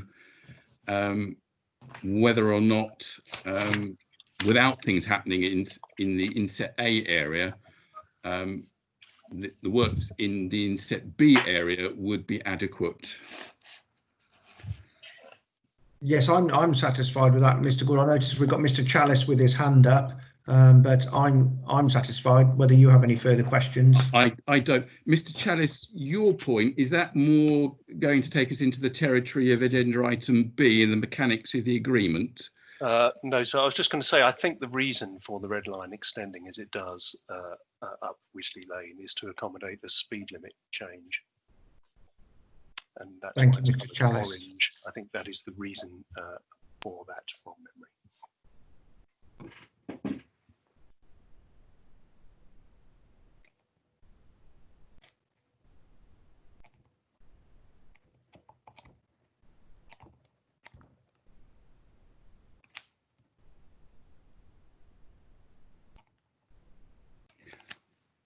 I think then we will move on to agenda item B. The RHS, once we've been through agenda item 4, will of course have their right to reply. So if there's any residual comments that you wish to make just to reinforce anything, then you will have that opportunity to do so at that point. So agenda item 4B revolves around the land and works agreement that, as we understand, and as we've actually heard this morning, remains in draft form. Are you, and I'm going to ask the applicant first, and then we'll turn to the RHS. For the applicant, and I suspect, given what Mr. Humphries said earlier, it might be Mr. Chalice who responds on this. Are you able to give an indication as to how long you think it might take to conclude this agreement?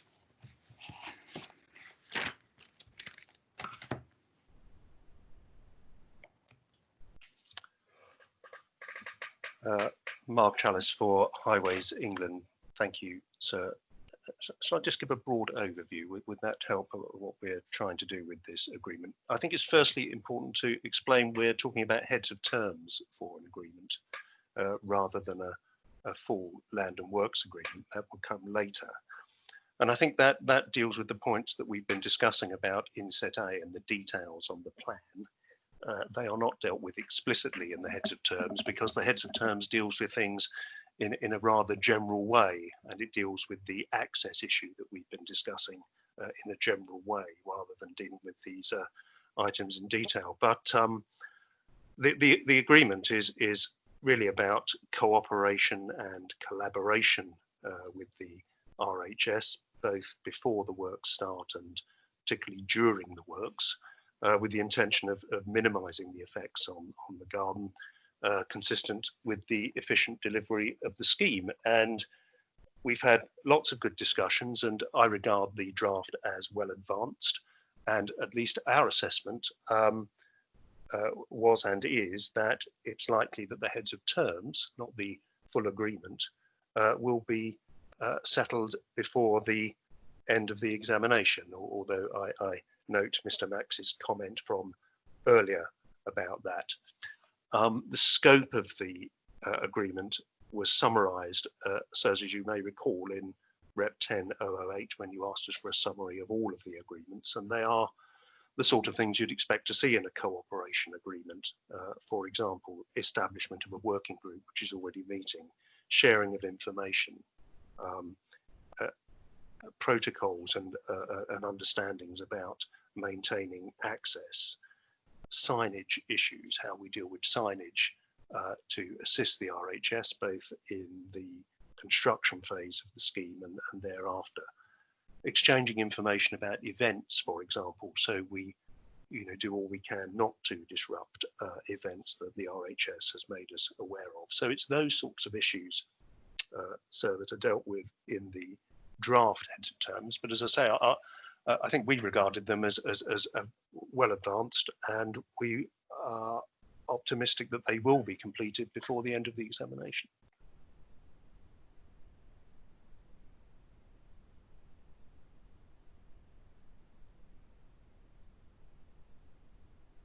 I'm so sorry, sir. I think you're muted. At least I can't hear you, I'm afraid. Sorry, before I ask Mr. Max, because he's got his hand up to respond, as far as the draft heads of terms are concerned, there was a matter raised a little earlier about working hours. Are working hours being covered within the draft heads of term? Not as such, sir, but there's general provisions about access and maintaining access. Would it be possible at this stage to think about including something that deals with working hours? In a word, sir, yes, I think it would. Because I suspect that might address some of the RHS's concern more readily than the position we seem to be at the moment. Indeed, I think we'd be very happy to put some wording in about working hours consistent with what Mr. Lucchini has explained. It just doesn't say that specifically at the moment.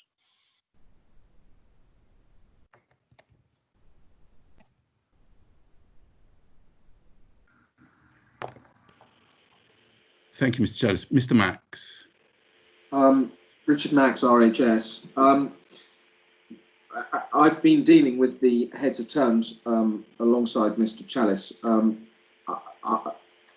Mr. Humphreys and Mr. Chalice are right to characterise the discussions outside the examination process as friendly and constructive, and they have been. A lot of ground has been covered, and the working group meetings and the meetings with the heads of terms have been useful. I echo what Mr. Chalice has to say, in that this is more, the heads of terms are more about a cooperation agreement than specific matters. We too would welcome the working hours matter to be dealt with in the heads of terms, and possibly will go away from this session with other matters.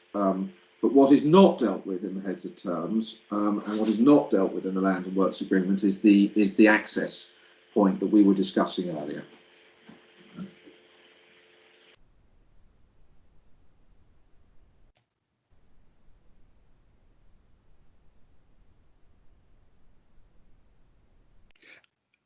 And when you say the access point, that you are actually meaning what you're identifying in the inset A area.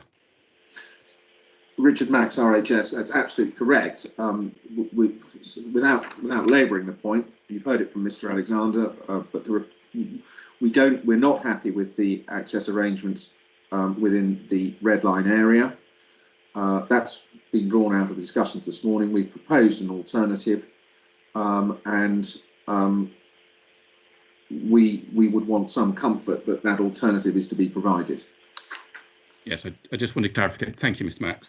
I think I saw Mr. Chalice, your hand up.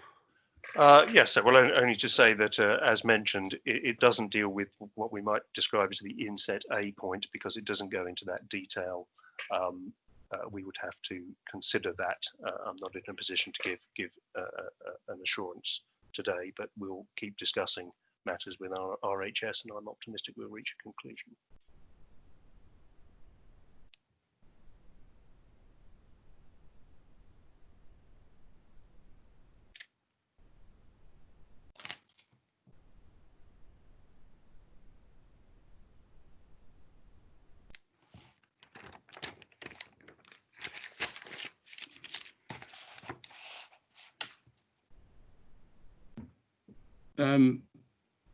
For Mr. Max or Mr. Cottage, in terms of what remains from your perspective to be dealt with in the heads of terms, and also just having heard what Mr. Chalice has said,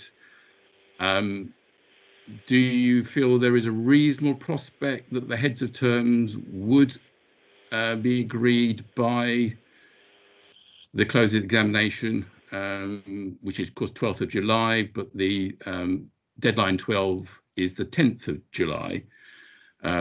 The key thing being, from the examining authority's point of view, is the last we will hear on this matter would be the absolute end on the 12th of July as the examination closes.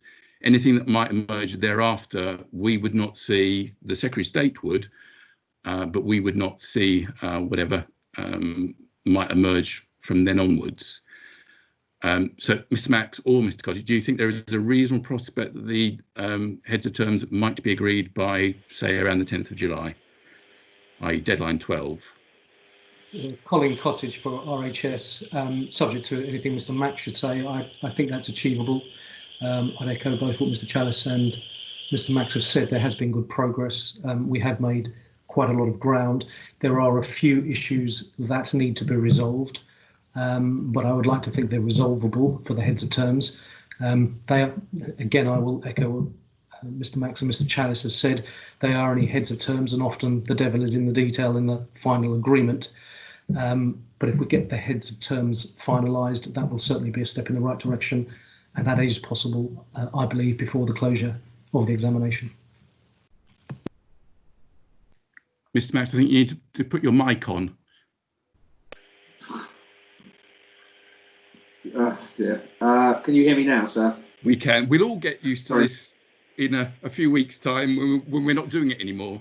Okay, Richard Max, RHS. I agree with that. I think we're making good progress on the heads of terms, and I'm hopeful that by deadline 12, you will have a signed set of heads of terms.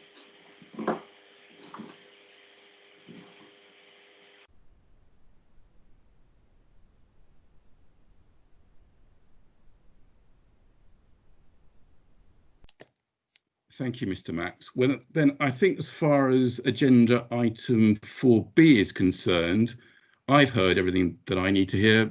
Mr. Jones, have you got a view? Yes, I'm content. I've heard everything on that. And although we've only really asked 2 questions following the openings by both the RHS and the applicant, actually there's been quite a lot of ground covered in those 2 questions. So I hope the RHS doesn't think that there's a disservice in terms of the way we've asked questions. A lot of ground's been covered that I might otherwise have raised in questions just through the natural flow. So I therefore think that we have concluded agenda item 4, and we then move on to agenda item 5, which is the RHS's opportunity to have your final comment on the objection that you've raised. Mr. Max, is there anything that you wish to add further to what's been said up to this point? Yes, Richard Max, RHS, there are a number of points I'd just like to close on, as if I may.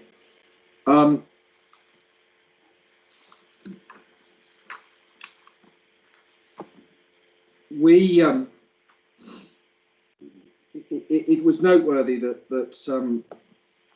in assessing the HE's position on this, the points were made by Mr. Humphrey in the broadest possible sense of the justification for this CPO, and none of the points of detail that we raised were addressed whatsoever. We say that there is no compelling case in the public interest for these plots to be taken. It is neither necessary nor proportionate, and the HE ducked completely the question of the impacts that it will have on the RHS, and they ducked completely the issue that we say the public benefit does not outweigh the private harm that will be suffered. And we maintain that position. And we cannot see how the devastation that we have portrayed elsewhere in this examination outweighs the need for this scheme. That is a matter for elsewhere. You have our evidence on that. I just note it wasn't dealt with at all by AG, and we maintain our position very, very strongly on that. As regards the skewed bridge and the left out, we say that we pointed out the historical reason for the evolution of this overbridge. It was to protect the trees. It was also to maintain the ability for a left out.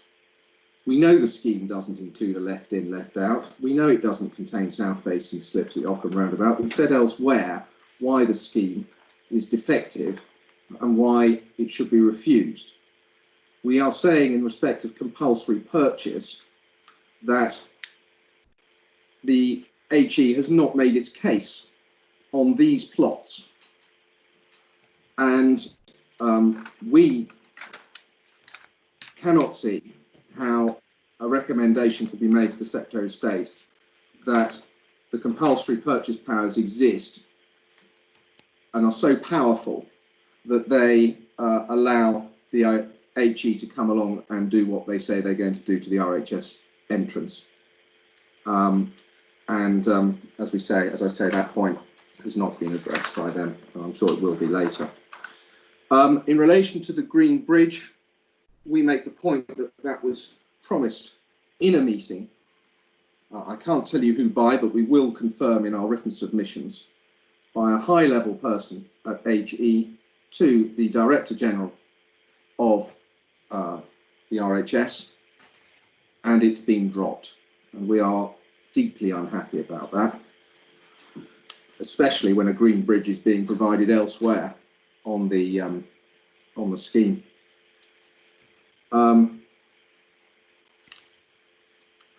So at the very high level, the highest level, we say there is no compelling case in the public interest. The differences between the parties on access and as Mr. Chalice called it, the inset A point, is an area of fundamental disagreement between us. And yes, the examining authority will have to rule on this. You've heard both sides. In relation to the trees, which also was an issue not addressed by Mr. Humphreys, the RHS, tiresome though it may be to HE, link the issue of the trees to the proposed compulsory acquisition. You've had the explanation why. Historically, it's all clear what happened, and you know, sirs, the history of these trees. The RHS naturally is a defender of trees and wildlife, and it sees this scheme as a threat not only to trees along the boundary, which the overbridge was meant to deal with, but also within the area that is to be taken in these plots.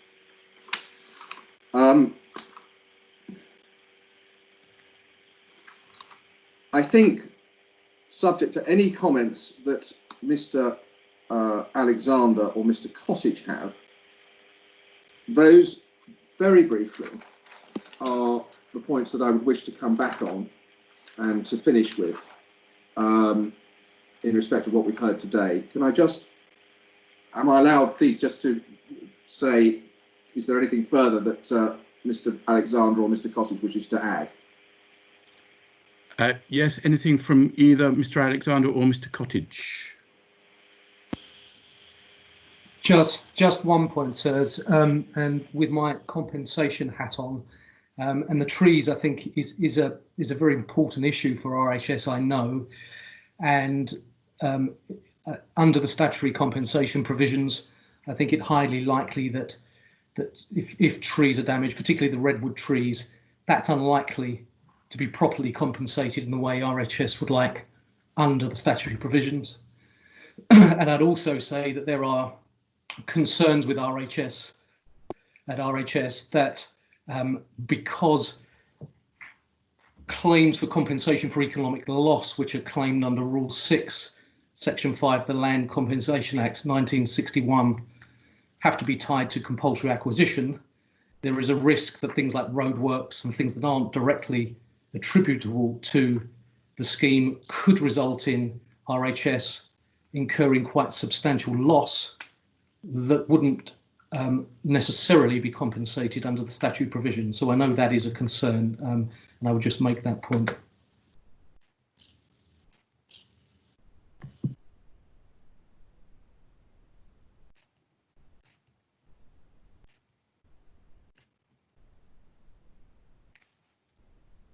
Mr. Alexander, anything to add, or have both Mr. Max and Mr. Cottage addressed anything that you might have wished to have said? Thank you, Sir. David Alexander, RHS. I believe it's all been covered, and I understand that a document will be submitted to you by Mr. Max at the appropriate time, which will reflect what he said at the outset of the meeting. So otherwise, thank you.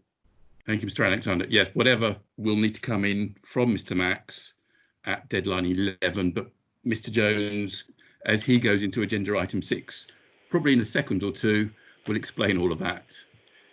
As far as I'm concerned, then I think that brings us to the end of agenda item 5, i.e. the RHS's right of final reply. So handing over to Mr. Jones. Thank you, Mr. Gould. So in terms of action points arising from this morning's session, I have the following. The hard copy of the plan that we've got in electronic format, a hard copy, please, well, 2 hard copies, one for Mr. Gould and one for myself, please, to be submitted by deadline 11, which is the Friday, the 3rd of July.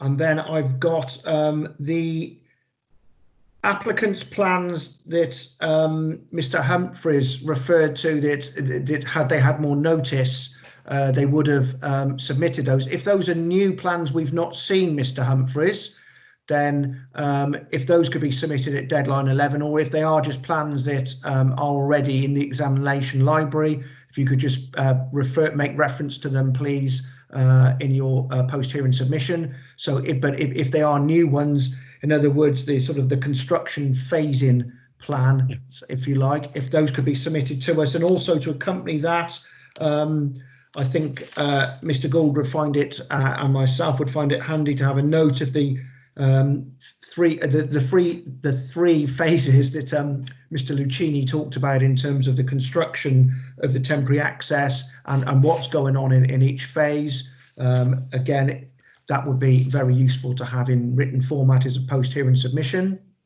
Yes, so that's already in hand, and the 3 plans go with the 3 phases, and that will be done for the next deadline. Thank you, Mr. Humphreys.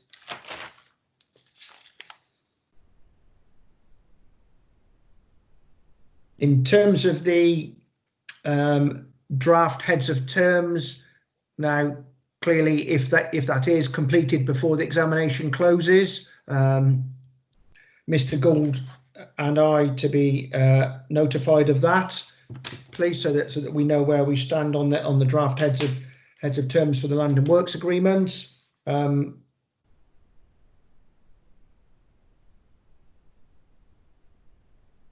Those are the only ones that I've got, unless anybody else noted anything else. Sorry, just cutting in on that last point, Mr. Jones.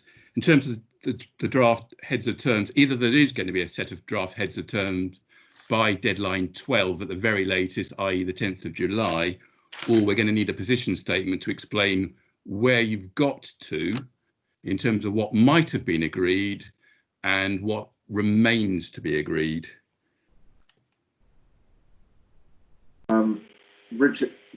Richard Max, on behalf of the RHS, I'm sure, I hope I speak for myself, Mr. Challis, to say that in the absence of an agreed set of in the absence of an agreed set of heads of terms, you'll have that position statement.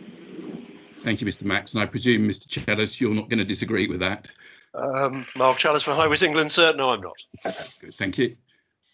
Sorry, Mr. Jones. Thank you, thank you, Mr. Gould, Mr. Max, Mr. Challis. I shall labour the point, but Mr. Gould's already said it today. Anything that arrives after the close of the examination, which is actually a Sunday, the 12th of July, we won't get to see it. The Secretary of State will, but we will not. I shall leave it at that. So yes, any post-hearing documents and responses to the actions and post-hearing submissions, generally deadline 11, please, unless, like, for example, the heads of terms that comes in after deadline 11, please notify us of that, though, if and when it is signed. I should say that a recording of our hearing, this morning's session, will be published on our website as soon as it's practicable after the hearing. Just before I close this session, is there anything else that anybody would like to say? No, I'm seeing silence and a shaking of heads, in which case I would like to thank you all for your contributions this morning and for your help and patience with the new format. I don't know if you folks from the RHS are going to stay on or whether you're going to be exiting now.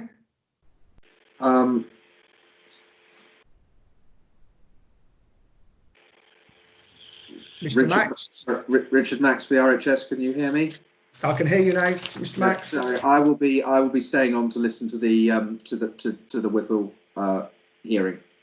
Okay, thank you. For anyone who is going, though, I would just like to thank you for all your contributions throughout the course of the examination. It is greatly appreciated by Mr. Gould and myself. I believe we have now covered all the items in the agenda in regard to session 2, part 5. The time is now 2 minutes past 12. I'm going to suggest that we reconvene at 20 past 12, 12:20, please. And for those of you who are leaving, feel free to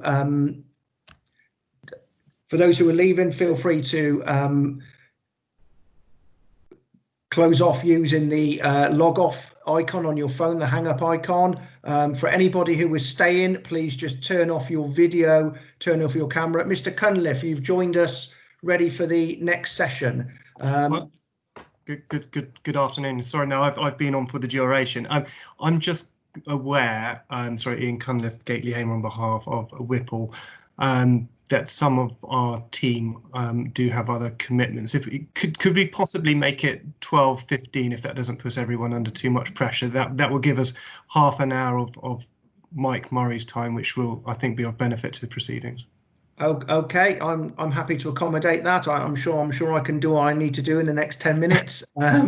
So in which case we will reconvene at 12:15. So everybody else who isn't leaving, just please turn off your camera, turn off your microphone, and then we'll just magically reappear for the last session at 12:15. In which case I shall say that this session 2 part 5 is now closed, and we'll reconvene at 12:15. Thank you all very much.